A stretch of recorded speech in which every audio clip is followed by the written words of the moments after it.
Selamat datang di channel Simar Imam. Sembari mendengarkan tinggalkan like dan komentarnya bosku. Bab 37, Tantangan. Berjalan ke gedung ini, Sumin dan Yong Meilin perlahan berjalan berdampingan. Kehadiran mereka menyebabkan semua orang di sekitar mereka bergosip dan menyingkir. Mata mereka menatap dua anak muda yang sedang berbicara bersama dengan nyaman dan akrab. Mereka sudah terbiasa satu sama lain sejak mereka dilatih oleh pihak masing-masing selama sebulan penuh. Apakah itu dia? Dia tidak setampan tuan muda dari keluarga Wei. Lihat itu, mereka sangat intim. Nona muda Yong Meilin secantik biasanya.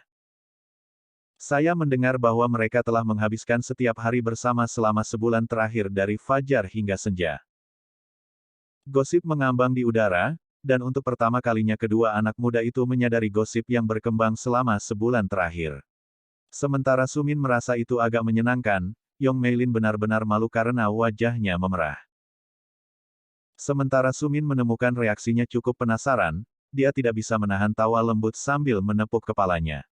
Itu adalah kebiasaan yang dia pelajari sejak dia membantunya melatih energi batinnya. Abaikan mereka, kata Sumin dengan suara lembut saat dia melihat sekeliling. Dia menemukan tatapan kagum dan mata yang dipenuhi dengan kebencian dan kecemburuan. Kebanyakan pria memelototi Sumin yang berhasil mengabaikannya sepenuhnya. Yong Meilin perlahan menganggukkan kepalanya. Dengan menghela napas panjang, dia berhasil sekali lagi mengendalikan emosinya. Meskipun dia bertindak sepenuhnya dalam kendali, pipinya menjadi merah padam yang sangat cocok untuknya.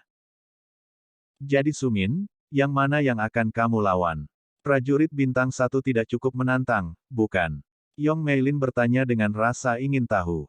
Dia melihat sekeliling beberapa arena di dalam ruangan dan Sumin mengangkat bahu sembarangan. Dia dipenuhi dengan energi sekali lagi. Energinya berasal dari makan dan mencerna pil obat. Dia tidak sabar untuk mencoba dan melihat siapa yang harus dia lawan. Memikirkannya, dia harus setuju dengan Yong Meilin bahwa prajurit bintang 1 tidak cukup menantang. Pemuda itu pergi untuk mendaftar. Kali ini, dia mendaftar ke Two Star Warriors. Saat dia melakukannya, sekelompok besar orang melangkah ke pendaftaran dan dengan cepat mendaftar. Kelompok prajurit bintang 2 telah tumbuh menjadi kelompok terbesar di seluruh Hall of Champions. Banyak penonton pergi dan menatap cincin untuk prajurit bintang 2. Banyak dari mereka yang ingin tahu betapa berbahayanya pemuda ini sebenarnya. Banyak yang ingin bisa mengejeknya, prajurit bintang 1 yang ingin melawan prajurit bintang 2. Ayo, biarkan saya berurusan dengan semua manusia bodoh yang memandang rendah Anda. Ular di lehernya tiba-tiba berkata. Sumin merasakan niat membunuh muncul di benak ular kecil itu dan Sumin dengan lembut menepuk kepala ular itu. Jika kamu bisa mengalahkan 4 prajurit bintang 2 maka aku akan benar-benar menyetujuimu sedikit lagi, kata ular itu dengan murah hati. Sejujurnya, ular itu sudah lama menyetujui pemuda itu. Dia dimanjakan bahkan lebih sekarang daripada sebelumnya dengan ayahnya. Pemuda ini jelas merasakan semacam kasih sayang. Dibelai oleh pemuda itu, memberi makan semua makanan yang berbeda ini, dan tidak pernah mendengar keluhan apapun membuat Cao Cao benar-benar puas. Dia sudah lama menerima ikatan darah yang dia miliki bersama Sumin. Sumin dan Yong Meilin pergi menuju tembok besar tempat pertarungan diperlihatkan. Dia senang melihat bahwa dia bertarung cukup cepat. Melihat sekeliling, dia tidak bisa menahan tawa.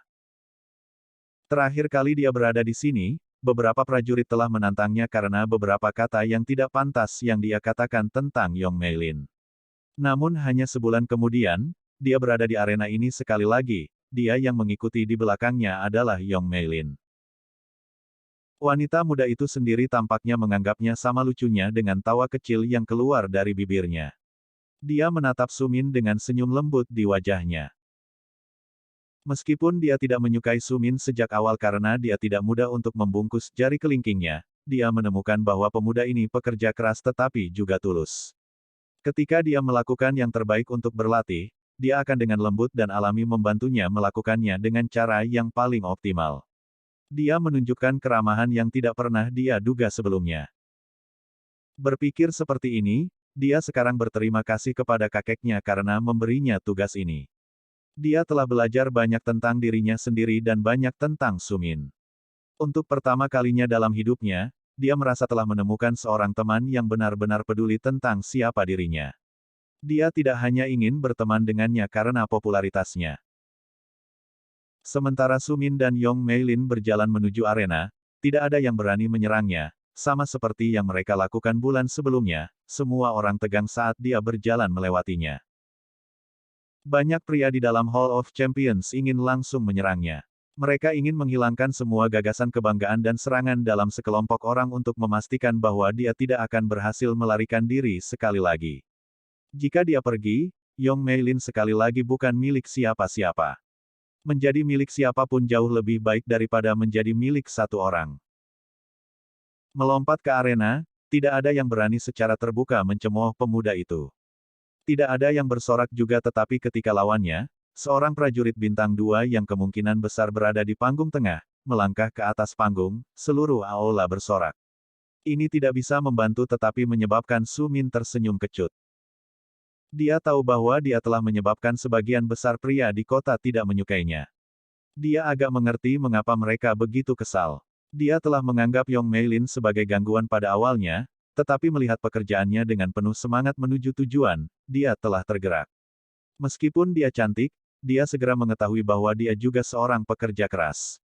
Dia adalah seseorang yang terbiasa tidak mendapatkan apa yang dia inginkan dengan mudah dan dia tidak mengeluh bahkan jika itu adalah pelatihan yang lambat.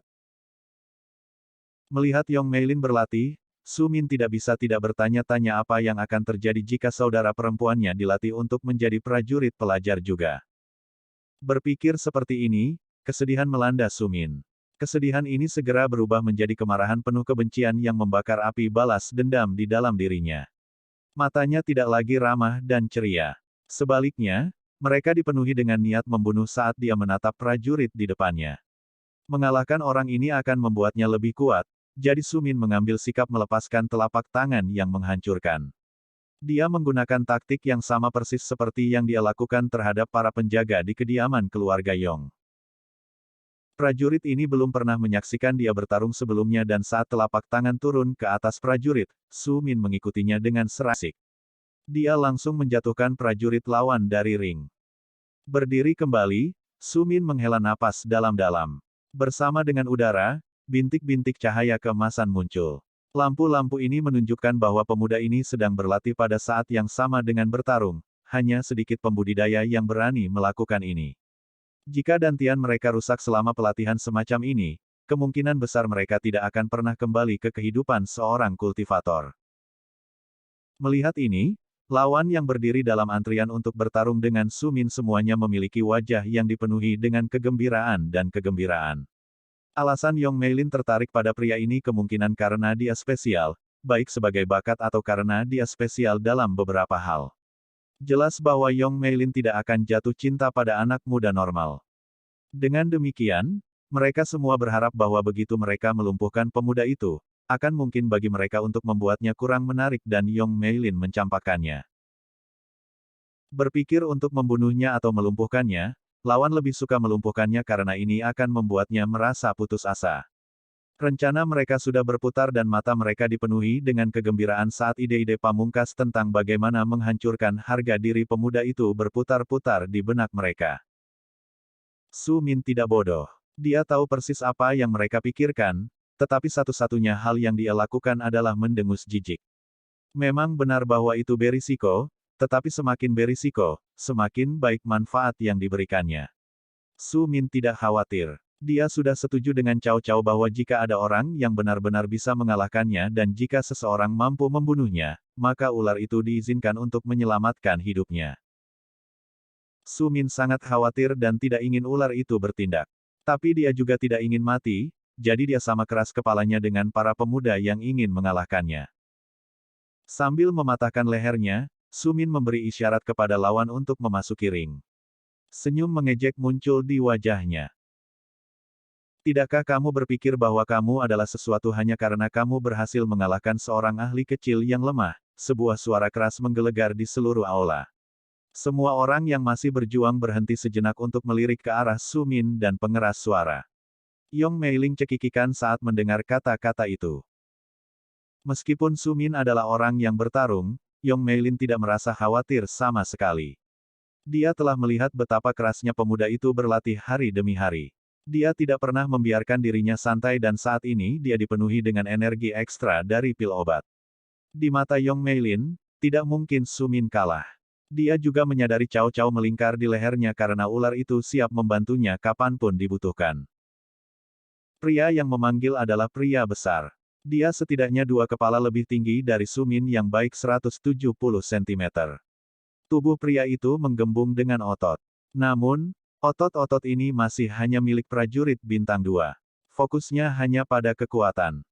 Sumin sedikit mengernyit saat dia tahu bahwa pria ini akan jauh lebih sulit untuk dihadapi.